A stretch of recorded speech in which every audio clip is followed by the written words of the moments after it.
Hi everybody, I'm just going to post this short video to sort of wrap up my San Antonio trip. So this is just the introduction to it, showing my Garden Railroad. Didn't see any moving trains, but sort of give you an idea of what I did Monday through Thursday anyhow. So this is the Union Pacific's East Yard, and I'll show you, there's always stuff sitting around there, and there are a couple of locomotives switching. I went past the Sunset Station, but I couldn't find any place to park, and they had valets there. There must be some event going on. So I just drove around it and turned around and kept going. Didn't see anything there.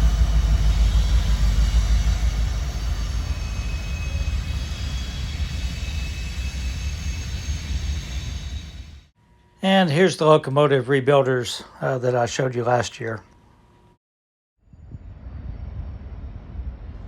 So this is where I was a couple minutes ago. The train was switching, making that loop. So I came up to the place I showed you, I don't know, last year, a couple years ago. It's a locomotive rebuilders. And I think it used to be Union, belonged to Union Pacific. And they have actually sold it to someone else, but obviously they probably still do contract work for Union Pacific. So I'll walk up here and sort of show you what's up there as much as I can.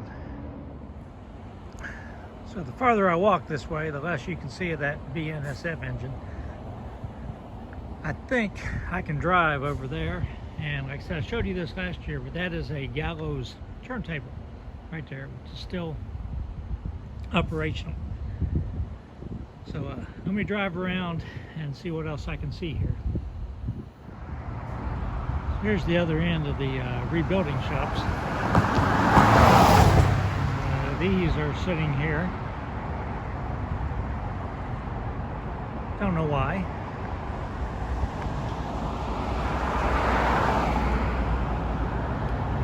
I'm going to drive down. You can see the, I don't know what they call that here in San Antonio, that tower. But I'm going to drive down to Sunset Station, which is the Amtrak station here in San Antonio here in a minute. So I never got the other train moving. I pulled on down the line and stopped for whatever reason. And it was time for me to go check in the hotel, so I just went and checked in the hotel and took a nap. So I'm in Kirby, Texas now. Not that far away. About 15 minutes from where I was. And this yard, the way I have heard, was basically built to hold entire trains. And they're sort of like fueling racks on both ends. There's another thing just like this at the other end. So I don't know if this is a good place to hang out. I found this on the Google search, Rail Fanning San Antonio. Of course, this is UP territory. It used to be Missouri Pacific and Southern Pacific, and now they're all part of UP. So I don't know how much variety I'll get. But anyhow, hopefully we'll see some moving trains at some point. But I'm going to drive down to the other end and park. I'll get a side picture of those two engines right there in the center. And then I'll drive down and park alongside the road. And hopefully I'll see some moving trains sometime today. Alright, here's the two locomotives that I talked about. And the fueling racks that I was just showing are just to the right. It's a pretty busy road, but there is a nice wide berm alongside it. So now we'll go up to the other end, show you the other fueling racks. So now I'm at the other end where I was at. How long this thing is, a mile, 2 miles, I'm not sure. But you can see this fueling rack is about identical to the other one. It was a really cool Chicago Northwestern boxcar passed, but I didn't film it. Anyhow, this is where I may be hanging out here some this week, maybe up the other end by that gas station. So it's a good place to see trains. Monday morning. I had to leave the plant to go pick up my co-worker at the airport whose flight got canceled, and all of the center beams are still sitting on the spur. So that train did not come back to pick them up yesterday. I'll just check it every day since it's close to the hotel. Everybody, it's Tuesday evening, about 6 o'clock, 6:30, something like that, after dinner.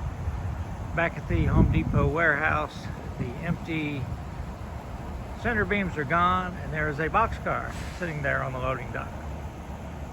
I cannot tell how many of the other cars' center beams. Remember, he pushed 5 in there the other day, and there may still be 5 there. I just saw a truck drive in between 2 of them though, so there is a gap. They are not all coupled together, so there may be a couple gone. I can't really tell, but there has been some activity here today, obviously. It's Wednesday evening after dinner, and this train is sitting, that's Wetmore Road on the other side, the airport. Actually, the Home Depot distribution center is right up there. So this block, crossing up there, is not blocked to Broadway, but this one is. This train is definitely fouling the switch with the passing siding. So I don't know what's going on. I'm going to sit here and hopefully he takes off. A lot of boxcars. Well, it's Thursday evening. I'm back on Wetmore Road, actually at the other end of where I was watching last night. You can see that they use this quite often to stage trains. And so what's interesting about this, there's no crew in it obviously, but these flat cars, a whole big string of flat cars here, and they all say for military use only. So they're parked here on the siding. The train last night never moved. Sat there an hour, watched it. We were parked down here for about an hour, but heading home in the morning, and still hoping to see my first really moving train except for the switching operation. So I'm back at the Home Depot warehouse Thursday night, and those are not the same center beams that were there. If you look at the video, they were yellow, so they switched this again today. So they switched this on Sunday and at least 2 more days, maybe Tuesday and Wednesday, or Wednesday and Thursday, something like that. And there's a different boxcar at the loading dock too than was there yesterday. So this would be a good, interesting place to model if you wanted something with a lot of car spots and keep a switcher pretty busy. So to wrap it up, we'll feed the goldfish here. Let them go crazy on the food. So again, there wasn't a whole lot of activity Monday through Thursday on the San Antonio. So everybody stay safe.